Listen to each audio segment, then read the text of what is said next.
The cops investigating this crime should have a relay station set up. It'll look like a mobile satellite dish, probably on a rooftop.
What?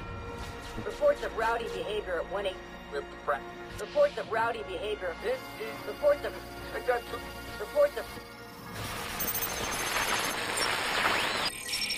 Rubio, what's your 20? On the balcony for a smoke with a menace. Those men on the balcony, that could be my way in. Shut case. Penguin murdered Black Mask and his lady friend. We found the bastards and fingerprints right by the bodies. Yeah, we got Penguin now. I'd like to see him squirm out of this. Dispatch! Confirm the body's at our 20.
Police believe Penguin murdered Black Mask.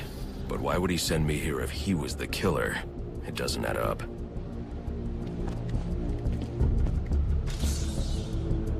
I can reconstruct the crime scene with the evidence scanner.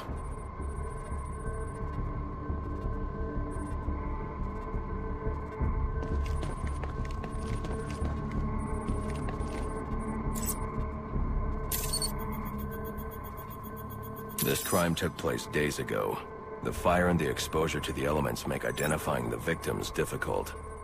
The male victim is wearing a black mask, but I can't positively identify him as Roman Sionis without a DNA analysis. Something I can't do in the field.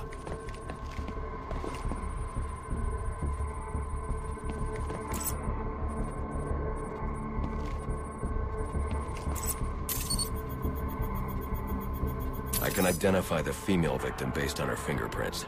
Tiffany Ambrose, Roman Sionis' girlfriend. Or one of them at least. She was no angel, long list of priors, but nothing to indicate she was the target here.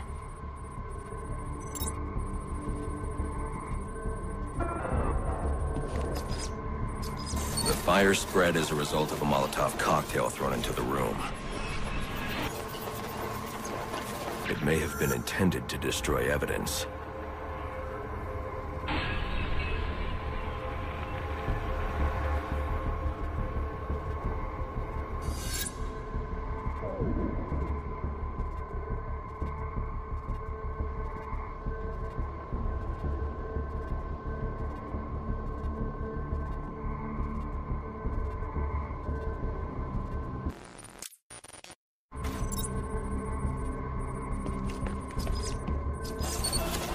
The shallow trajectory of the bullet suggests the shooter could be someone of Penguin's height. but the grooves on the floor suggest that the victim was killed by someone leaning back in a chair.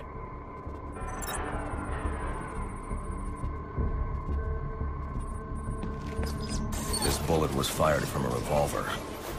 Ballistics analysis indicates a low angle of trajectory. The shooter could have been someone of Penguin's height, but the pattern in the gunpowder residue suggests the bullet was actually fired by someone lying on the ground.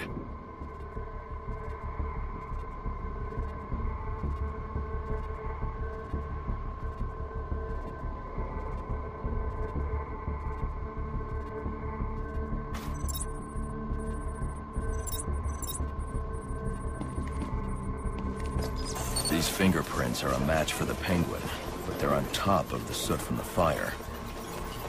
The cops were right. Penguin was in the room, but these prints prove he was here after the murders were committed. If he didn't kill Black Mask, who did? The only thing I know for certain is that Tiffany's shooter was lying on the floor. But why? These white streaks are shoe polish.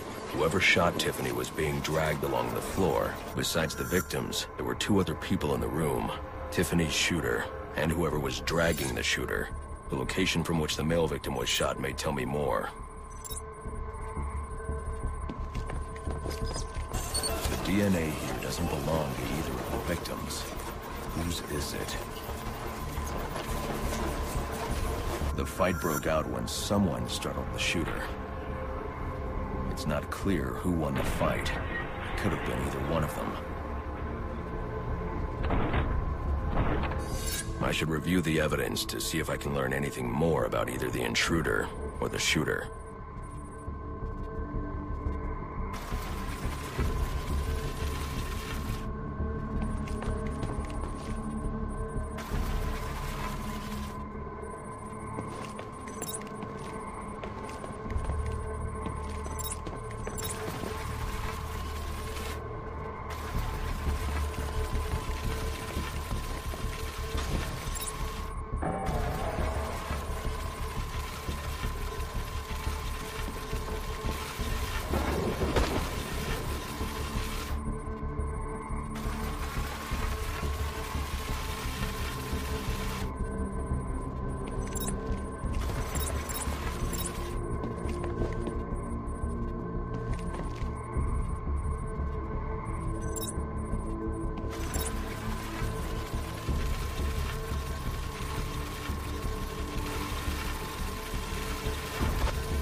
Fabric analysis indicates the intruder was wearing a white suit or sport jacket.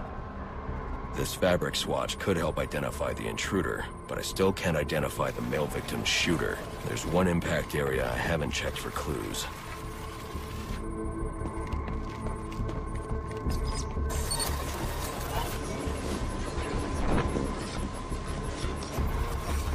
This DNA is from the female victim. The level of oxidation suggests it's been here for several days. If I review the evidence, I may be able to find out what she was doing when she was attacked.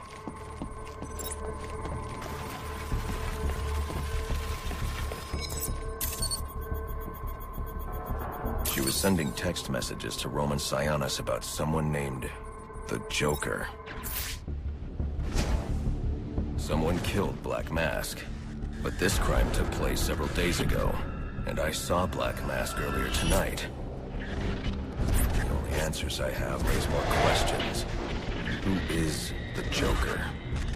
Was he the killer here? Or is he one of the assassins? I have a body, an unknown shooter, and an unknown assailant who attacked the shooter.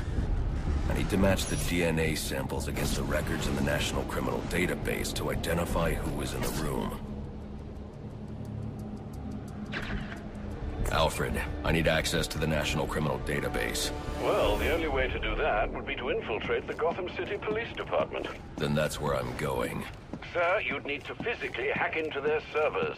If you insist on doing something that foolish, you'll need a powerful, non-lethal weapon. I recommend coming back here to pick up your concussion detonator. Not a bad idea.